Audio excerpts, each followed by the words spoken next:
He's right. I came to love Romania in my Fulbright year and was flattered to be invited back to Babeş-Bolyai University. One of the reasons is that you haven't marketed yet your greatest asset, and that is the fact that the fountain of youth is here in Transylvania. Because I came here very arthritic and somewhat crippled, 65-year-old, and I went home at 59, and now I'm back to try to stay for one more semester and lose another 2.5 years. So you have the fountain of youth. And I think it is because I am so physically active, walking and climbing stairs and so on. And I eat chocolate at least once a day, usually twice. And I don't overeat, and it's great. It's great. You have a beautiful country. It is an honor to be here. I am going to harken back in my talk today to the subject of the earlier speeches, and I find it difficult to do after the two business people have spoken because their talks were riveting, and I am following a very good act. So I will try to win back your attention to the subject of quality in higher education. My talk is about business program accreditation in America, and specifically I'm going to tell the story of my own university, Plymouth State University. I am currently appointed there as well as here. I'm half-time as a semi-retired professor, and spending one semester in Romania and the other semester in Plymouth, New Hampshire. So, page down, right? Sure. There it is. Accreditation of business programs in America is not a new thing. It has existed ever since, I think, before World War II, with an organization called the American Association of Collegiate Schools and Businesses, or AACSB. The AACSB had a monopoly on business accreditation up until 1988. Its motto was excellence through research. The universities which were accredited, and there were 260 of them in 1988, by the AACSB, or as we called it, the AA for shorthand, were tended to be the land-grant institutions, the major state universities, the business schools thereof, and the name business schools, the Harvards, the University of Chicago, the Wharton School of Finance at the University of Pennsylvania, the Tuck School at Dartmouth College, and so on. Very famous business schools. And then the big ones, Michigan, University of Michigan, University of Virginia, and so on, that were land-grant institutions. In the standards for accreditation of a business program, this was a special accreditation. The university had its own state license to grant degrees, but the business programs were individually accredited as business programs. The accreditation was fundamentally based upon a count of the number of PhDs on the faculty relative to the number of students, and the number of juried or refereed journal articles published each year. And the unspoken rule was to be accredited, a school had to expect from its faculty an average of one juried article per faculty member per year. Now that rule of thumb may or may not have been 100% applied, but that was the conventional wisdom. Problem. This was a very exclusive club. There were only so many juried business journals. And the editors of those juried business journals came in the main from AACSB accredited schools. And for a professor at a smaller university or a private college who was teaching in a business program, it was difficult to be recognized and to get one's work published, even if one was doing a significant amount of research. Also, I taught for 8 years at Boston University, and at Boston University, my teaching load was 2 sections per semester. And I was given my 3rd section, which was part of the load, excuse me, off because I had an approved research project.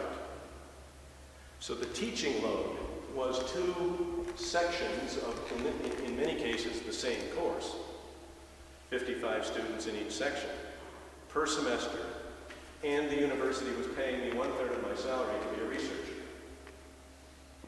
In contrast, at Plymouth State University, which is a small branch of the university system of New Hampshire, only about 120 miles or about 180 kilometers north of Boston, where Harvard is and where Boston University was.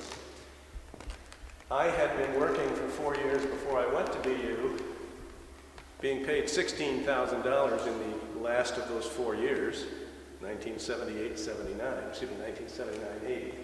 I was 16,000, not 60. $16,000. $16,000 de dolore. De dolore? Is that about right? Okay. And I went to Boston University while I was doing my doctorate at Harvard. So I was technically a student at Harvard, but because I had been an assistant professor in New Hampshire with a master's degree, they hired me as a visiting assistant professor. And they paid me in the first year $22,000.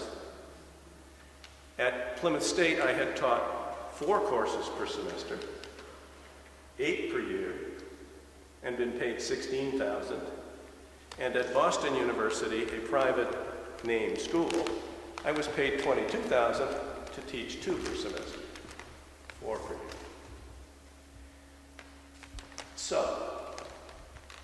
the teaching loads are low, the research is encouraged and supported by the university, and in the AACSB, it's very expensive to achieve that accreditation. If you're trying to provide access to the less than rich people in society to get a business education and go out and be entrepreneurs or get good jobs in industry, and you are in a small state university or college, or you are in a small private religious supported college, and so on, your chances of ever becoming an accredited business school with the AACSB monopoly were close to 0. The flagship institution in our system is the University of New Hampshire. Oh, here we go. There were 2,400 business schools or business programs in American higher education in 1988, and only 260 were accredited by AACSB, and the rest were perhaps aspiring, but not likely to make it. Excuse me.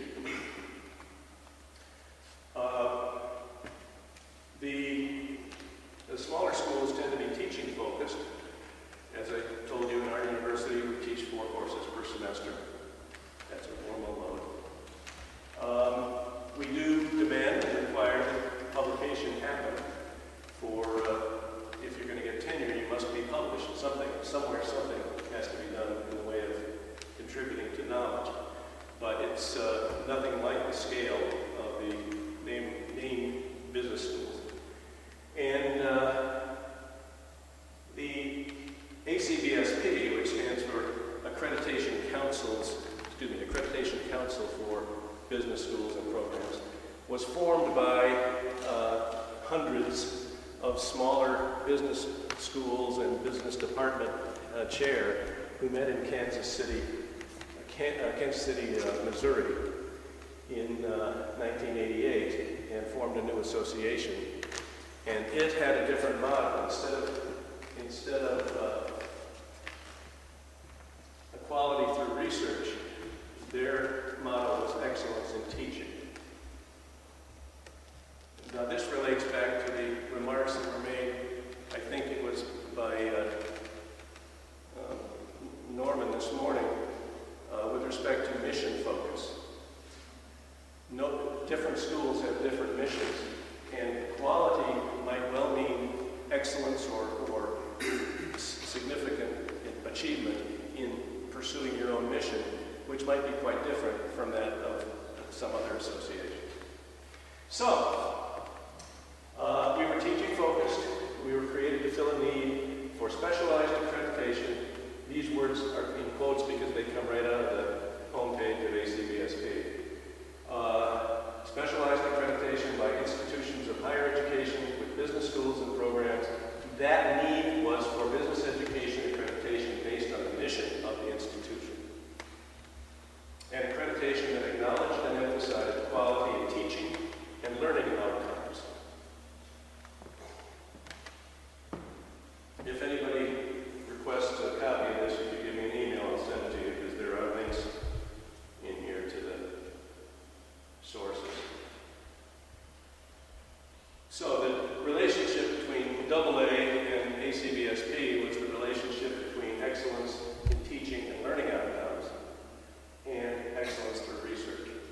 And no one is saying that there's not a place for AA. But what our schools were saying was, there's also a place for people with a different focus.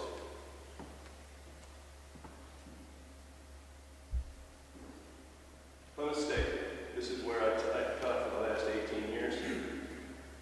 I taught there initially in the 70s, and then I went and got my doctorate and taught at BU, stayed at BU for 3 more years.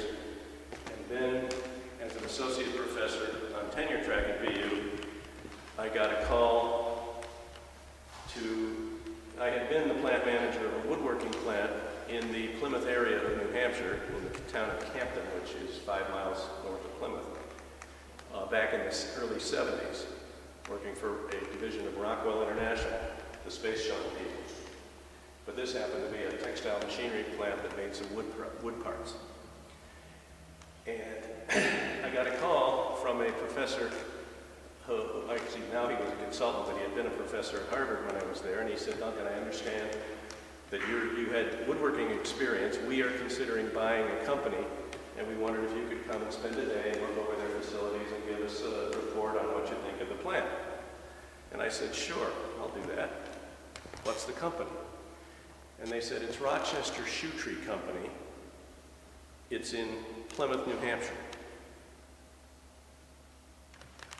Okay. So we walked through the plant, and as we walked through the plant on my visit as a consultant, about 1 out of every 3 employees said, hi, Duncan. Hi, Duncan. They had worked for me. The plant I worked in was now closed, and my former employees were at this company. And the next thing I knew, I had an offer to be the president of this company, and I left teaching and went back into industry for 4 years. And God took me home to Plymouth, New Hampshire. And the rest is history. Now I have 2 homes, Plymouth and Cluj. Okay. So, Plymouth State University belonged to the AA for 12 years. We passed a rule that in order to be on tenure track, you had to have a doctorate. The dean came to me after I'd been there 3 years, it was in my 4th, and said, Duncan, we want you to go for a doctorate. And I said, you're telling the chairman of the Academic Standards Committee of the faculty of your school that he isn't qualified to teach here? That sounds absurd to me. And they said, yes, that's what we're telling you. Your department passed the rule. And I said, but I never dreamed I was going to not get grandfathered. But they said, no, applies to you. So I applied to Harvard, got in, and I'm glad I did. It's all in the hands of Providence. It's all in the hands of Providence. We go where he wants us to go, and that we don't have much choice. Okay, so the rest is history. I went back. I discovered that they had left AACSB, but they were still interested in accreditation, and they had hired a lot of doctorates. They had prepared a lot of work in getting ready for accreditation. But they saw that UNH, the flagship school, 3 times our size, 4 times our size. We were about 3,000 students then, and UNH was about 12.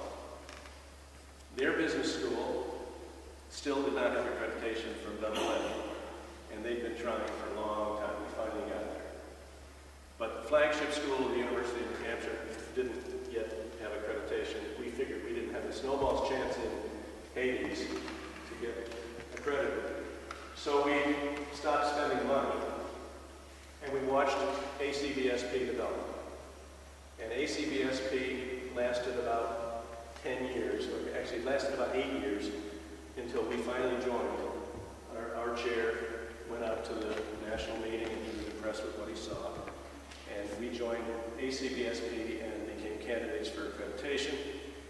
At that time, the standards for accreditation looked pretty much like a double A standard.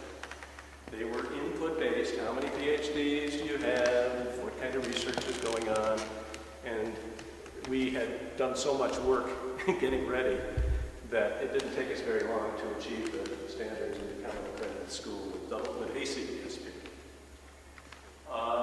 In 1997, we prepared our self-study and we became accredited. So we were part of this upstart organization, ACBSP, about 9 years after it had been founded. And in 1998, I became the chair of the business department at Plymouth State University. And I started going to the annual meetings of ACBSP. And what I heard and saw was an evolution going on away from input-based counts of PhDs and counts of articles to a outcomes assessment-based, fact-based management approach to evaluating the quality of business programs. In other words, we were moving in the direction of enhancement. The word that we used was continuous improvement. We want to see assessment of where you are, assessment of what you see as the strengths and weaknesses relative to your mission of where you are. And then we want to see an action taken by your business unit, be it a school or a faculty, to change the way you do business, to change the way you relate to students, to change your curriculum, to change the way that you relate to employers or parents or any other stakeholder. And then we want to see you reassess and measure whether the changes you made had an effect and whether that effect was positive or negative, and then take another decision loop and do it again. And they started this before they changed the standards.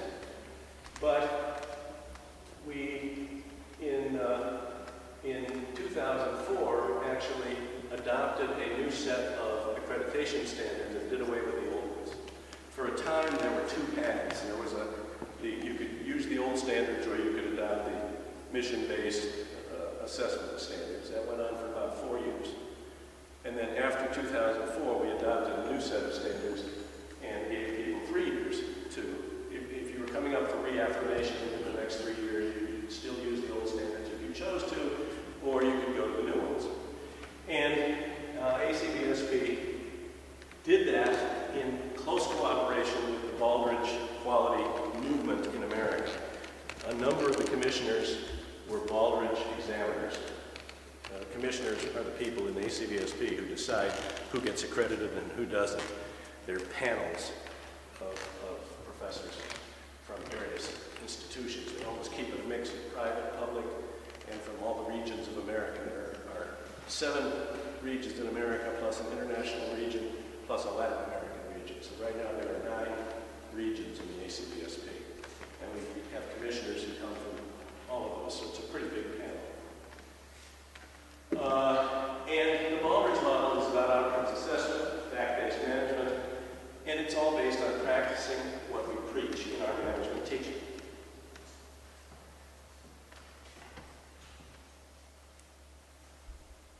So, we adopted the new standards. This was a vote of our faculty.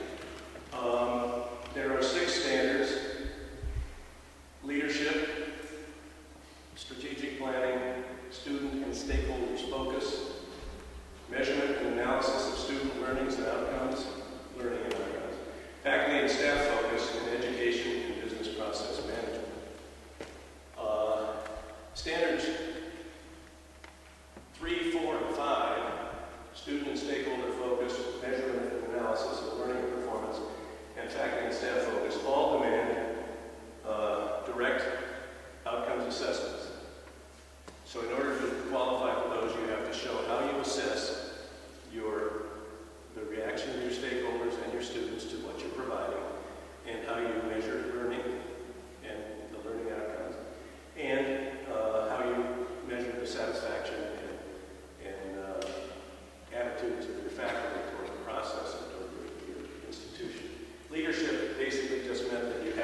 sheet and updating regularly and talking about it in your faculty meetings and so on, that represents a direction for your organization.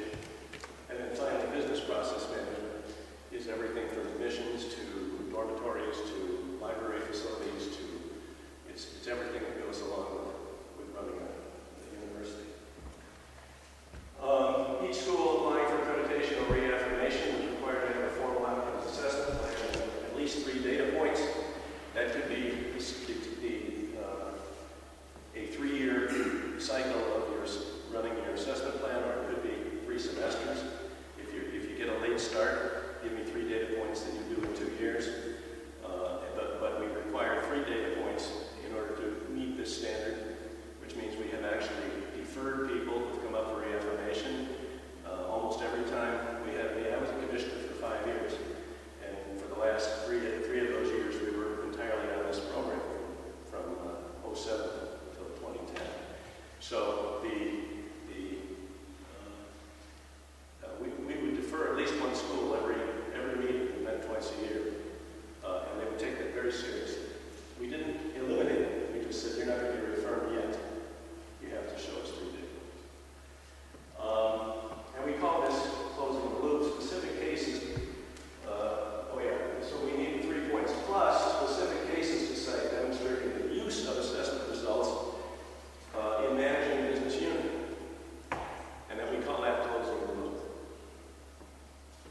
The parallels between this and your talk are remarkable. So we voted to adopt the new standards in 04, and our accreditation was to be renewed in 07. We encountered some challenges along the way. Talk about an acrimonious meeting. We had professors who said, we don't want more measurements. You know, the students are already doing an evaluation of every class. What more do you want?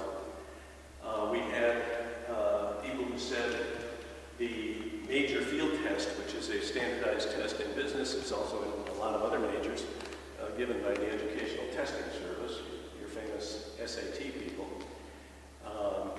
that's not what we teach or emphasize. What do you want us to do? Teach to the test? They weren't even supposed to see the test, although they could probably get a copy of it. It's a pretty well secured test. And yes, if you do not use one of the market-leading textbooks, the test is going to test things other than you likely give lectures on, especially if you wrote your own book, or you're teaching entirely from your own lecture notes.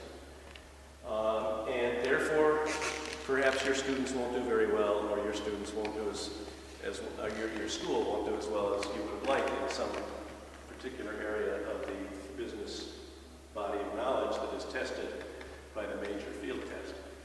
So they were complaining about having to, whether we expected them to teach the test. They said, does the major field test, the MFT, measure what we emphasize?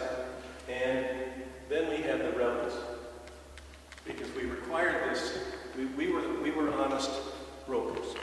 Some schools were sure give it only to their best students, and they end up in the top 25% of the country, or top 10% of the country, and so on. We required it for all our seniors in the capstone business policy strategy course, and gave it to everybody. And we're a state school, it's more or less open admissions, and not all our students are geniuses. And so we were middle of the pack nationwide. We were not, leading the percentiles. And some of the professors helped us a great deal by saying, I'm not going to require my students to take it. And unfortunately, we did not have a chair at the time who had the courage to say, yes, you will. They were big on academic freedom. Professor's the king in the classroom. Professor doesn't want the students to have to take this. They don't have to take it. So we ended up very unsure of what the results really meant. But we did learn some interesting things from that test. I'll show you our assessment plan in a second here. This is, you can't begin to read this, so I took the heart of it. This is basically our assessment plan. It's one little spreadsheet, and over here it says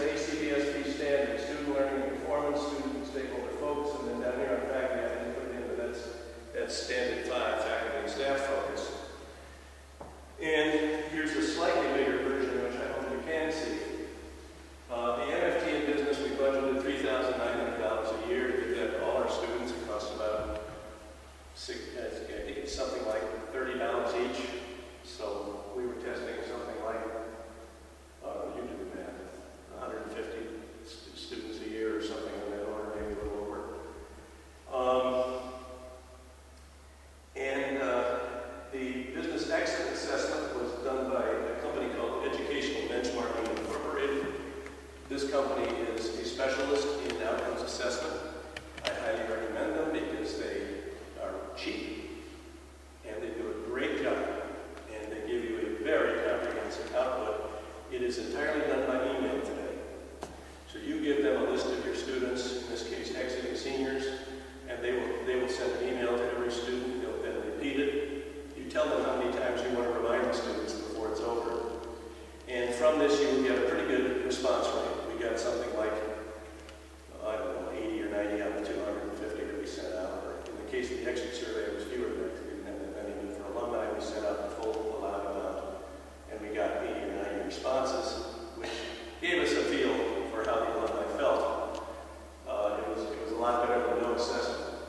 So the Management Education Employer Survey goes along with the alumni assessment, the part-time MBA and the MBA alumni, and then the Management Education Faculty Assessment.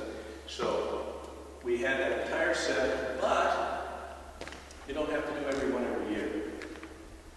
We were doing the top one every year, and then we rotated the rest of them every 4th year. So we set it up so that our total budget was on the order of $5,500 a year for assessment expense. And we would do it every 4th year. And that was the plan we presented to the ACBSP that they accepted.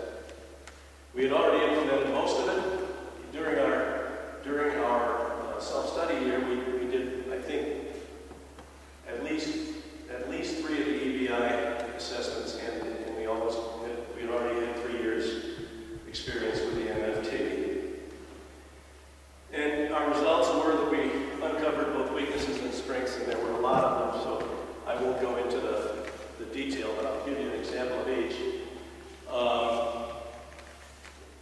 When you get the results of the MFT, they give you the total for your students, the average score, and then they break it down into 9 areas: marketing, finance, accounting, business quantitative analysis, management, computer applications, etc., international, and so on. So there are 9 learning outcome areas that they give you a score on, or a percentile ranking on. And we discovered that we were absolutely abysmal in marketing. And we were doing the best in accounting. And I found that very ironic, since I teach management accounting, and among other things, but I teach management accounting and have since 1976. And they called me Flunkin' Duncan, because about 35% of my students would get an F and end up having to take it over again. And apparently the twice through management accounting was good for their ability to work numbers, because when they got to this test, they did pretty well.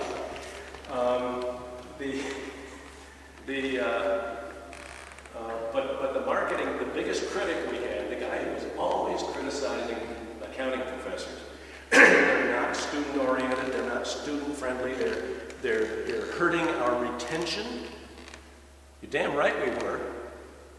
We were weeding out the ones who weren't going to do any work. You bet we were hurting their retention. The marketing department criticized the accounting department, and then came up at the dead bottom on this test, and we came up at the top. So I loved that result, frankly. Okay, now, which is not to knock marketing. We made some changes.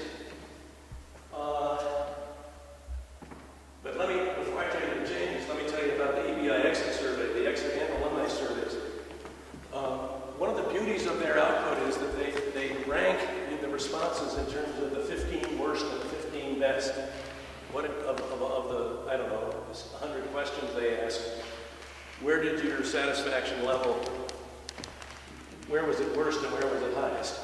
And they give you the rankings, 15 in each direction. The worst 5 in both the alumni survey and the exit survey had to do with career placement services. Our university had completely dropped the ball.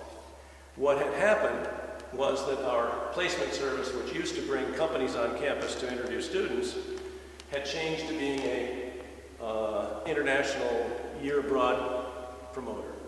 And they liked that, and they didn't like the mundane job of getting our graduates jobs.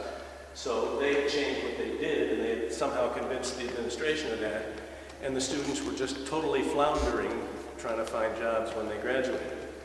So, as the business unit, we took it upon ourselves to create a career development, or excuse me, we call it career explorations. I think that's on the next slide. Okay, actions. We hired some new faculty members in our weaker areas and assigned them the core courses. They had to teach the marketing at the 200 level, first marketing course. And they were good teachers, and the results improved marketing. We launched a university-wide program of service called Career Explorations, including a general education course, which was open to any student in the university, taught by one of our business professors.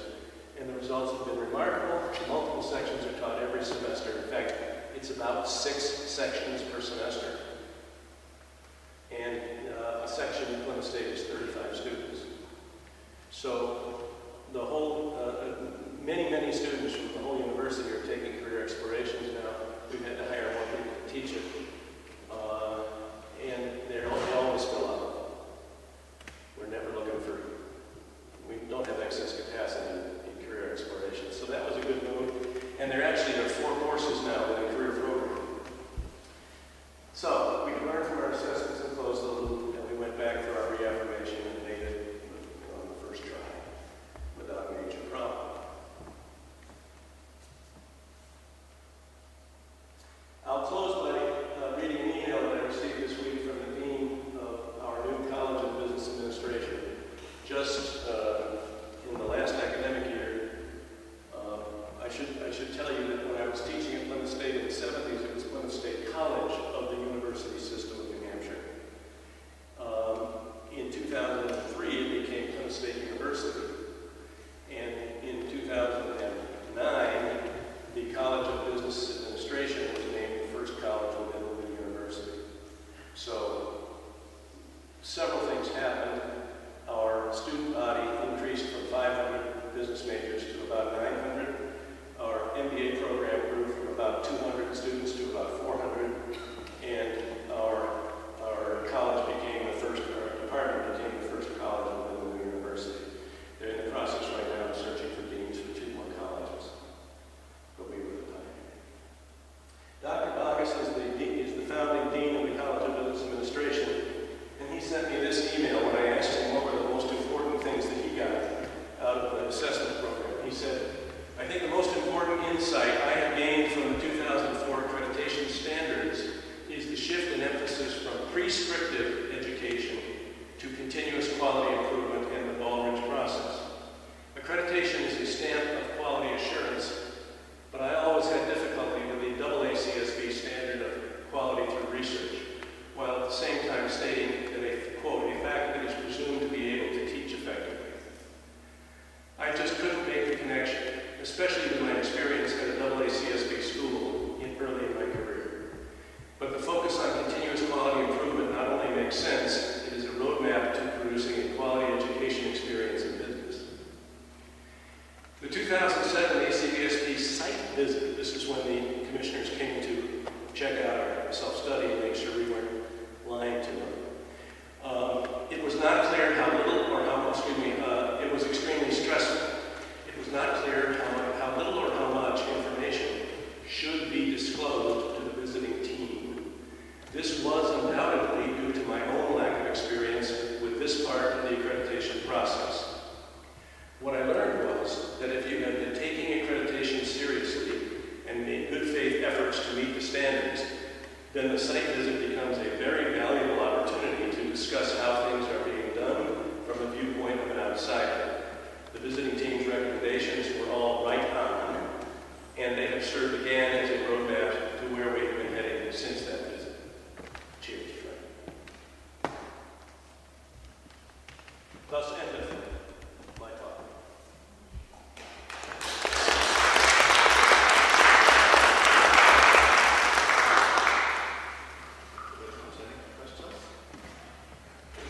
I knew he was going to ask me.